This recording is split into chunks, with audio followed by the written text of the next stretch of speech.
Mostly آج کل یہ ہو رہا ہے کہ والدین یا ان میں سے کسی ایک کی وفات کے بعد جب ان کو ڈسیز کوئی پراپرٹی پیچھے چھوڑ کے جاتا ہے تو جو ہے وہ ان کا جو پراپرٹی، ان کی جو بھی اسٹیٹ ہے، جو بھی پراپرٹی ہے، وہ جن کی گارڈین شپ میں رہتے ہیں، مطلب کسی بیٹے کے ساتھ رہ رہے ہیں، کسی بیٹی کے ساتھ رہ رہے ہیں، تو وہ مالافائڈلی بدنیتی کے ساتھ اپنے نام پہ گفٹ کروا لیتی ہیں، اپنے نام پہ پاور لے لیتی ہیں، اپنے نام پہ وہ پاور لے لیتا ہے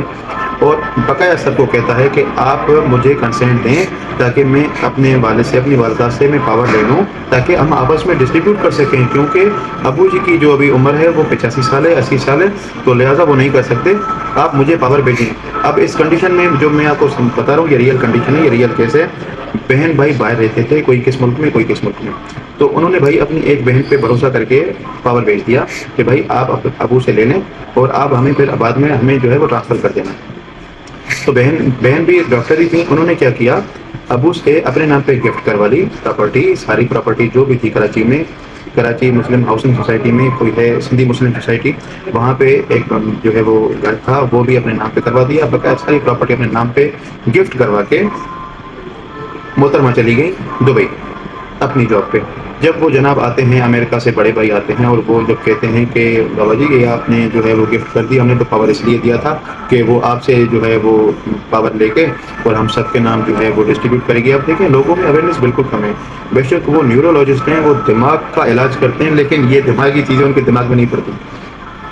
یہ قانونی چیزیں ان کے دماغ میں بھی نہیں پڑتی کہ یہ ہو کیا رہا ہے، حالانکہ وہ دماغ کے ڈاکٹر ہیں یو ایس اے میں۔ لیکن یہ جو ٹپیکل چیزیں ہیں، یہ قانون کی باریکیاں ہیں، ان کو سمجھنا چاہیے۔ جب میں نے ان کو بتایا کہ دیکھیں وہ پہلی بات تو وہ گفٹ جو محترمہ کر کے گئی ہیں وہ انویلڈ ہے اپنی کنڈیشن میں، کیونکہ جو آخری اس کی جو کنڈیشن ہے، انگریڈینٹ ہے جو کہ مکمل پورا ہونا چاہیے شریعت کے مطابق، کہ all the position of the gifted property must be handed over to the donee by the donor. تو یہ تو ہوا ہی نہیں، ابھی تک ڈونر اسی پراپرٹی میں رہ رہا ہے اور ڈونی جو ہے وہ دبئی چلی گئی، تو مطلب پراپرٹی تو ہینڈ اوور ہوئی ہی نہیں۔ تو یہ نہیں، بہرحال جو امریکہ سے بھائی آئے تھے ان کو سمجھ میں یہ چیز نہیں آئی، انہوں نے کہا نہیں پراپرٹی تو ہماری چلی گئی، وکیل صاحب آپ کچھ بھی کہیں، پراپرٹی تو ہماری چلی گئی نا۔ خیر کہنے کا مطلب یہ ہے کہ دیکھیں پاور دیں جب بھی تو اس پاور کو صرف ڈرافٹ نہ سمجھیں کہ یہ 10-15 ہزار کا ڈرافٹ ہے یا میں خود ہی چیٹ جی پی ٹی سے بنا لوں گا، اور چیٹ جی پی ٹی سے بنانے والے جو ڈرافٹ جنہوں نے بنائے تھے انہوں نے پھر مجھ سے رابطہ کیا اور 3 بار پھر جو ہے وہ غلطیاں کر کے پھر انہوں نے مجھ سے ڈرافٹ بنوائے، ساری ڈیٹیلز بھیجی ہیں، ڈیو کنسلٹیشن کے بعد، ڈیو ڈیلیبریشن کے ساتھ پھر جا کے ان کی پاور میں نے بنائی ہے، اور وہ پاور یہاں پہ آئی ہے منسٹری آف فارن افیئر سے اٹیسٹیشن کے بعد، ویریفیکیشن کے بعد، سب رجسٹرار کے پاس جب وہ پہنچی ہے کوئی آبجیکشن نہیں لگا۔ لیکن پہلے جب 3 پاورز آئی تھیں آبجیکشن پہ آبجیکشن لگتے جا رہے تھے۔ دیکھیں ہر جگہ پہ اے آئی انسان سے آگے نہیں گئی،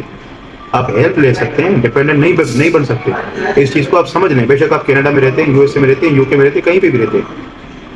ہر ملک کے اپنے لاز ہیں، ان میں آپ کو ایکسپرٹ بننے کی ضرورت نہیں، اگر بننے کی کوشش کریں گے تو آپ کو پروسیس اور لینی ہوگا، اس چیز سے بچیں۔ اور میں اسپیشلی جو ہے وہ ان کو کہنا چاہتا ہوں جو پاور دیتے ہیں دوسروں کے نام، تو مہربانی کر کے ان میں کچھ لمیٹیشن رکھیں کہ یہ پاور ریوو کب ہوگا، ختم کب ہوگا۔ ایسے نہیں کہ میں پاور دے رہا ہوں یہ پاور ہمیشہ اس کے پاس رہے گی، پھر آگے وہ بیچ دیتا ہے اور پھر وہ نسلیں لگ جاتی ہیں پاور اپنی دی ہوئی پراپرٹی لینے میں۔ یہ آج جو ٹاپک ہے ذرا سا ہٹ کے جا رہا ہے، کہیں کبھی میں بیٹیوں کے واقعی بات کر رہا ہوں، کبھی میں پاور کی، کیونکہ ملتی جلتی ٹرانزیکشن ہو رہی ہیں آج کل۔ بھائی کروا رہے ہیں اپنے باپ سے بڑھاپے کی عمر میں تاکہ بیٹیوں کے حق کو مارا جا سکے، بیٹیاں کروا رہی ہیں اپنے باپ سے ماں سے بڑھاپے کی عمر میں تاکہ بھائیوں کا حق مارا جا سکے، اور یہی چیزیں ہو رہی ہیں، گفٹ پاور، گفٹ پاور۔ کیونکہ سیل ڈیل میں تو پھر جو ہے وہ سورس آف انکم دکھانی پڑے گی، منی ٹرین دکھانی پڑے گی اور یہ چیزیں دکھانی پڑیں گی، لیکن ان کو پتہ نہیں ہے کہ پاور میں بھی، گفٹ میں بھی آپ کو ان کو پروف کرنا پڑے گا ود مارجنل وٹنس۔ آرٹیکل 17 اور 79 قانون شہادت آرڈر 1984 کہتا ہے کہ مارجنل وٹنس اگر کسی بھی ٹائٹل ڈاکومنٹس کو پروو کرنے کے لیے نہیں آتے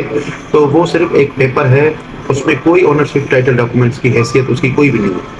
تو جب تک کوئی کسی گواہ کسی ڈاکومنٹ کو پروف کرنے کے لیے کورٹ میں نہیں آتا اور اگلی پارٹی کو جرا کرنے کا موقع نہیں ملتا، نہ وہ سیل ڈیڈ ایکسیپٹیبل ہے، نہ وہ گفٹ ڈیڈ ایکسیپٹیبل ہے، اور نہ ہی وہ پاور ایکسیپٹیبل ہے۔ تو ان چیزوں کو ذہن میں رکھیں۔ اگر آپ کے ساتھ بھی ایسا کوئی پراپرٹی کا، انہیریٹنس کا، وراثت کا مسئلہ مسائل آپ کے ساتھ چل رہے ہیں، آپ کے حق پہ آپ کے بہن نے بھائی نے قبضہ کر کے رکھا ہے، آپ کو حق نہیں دیا،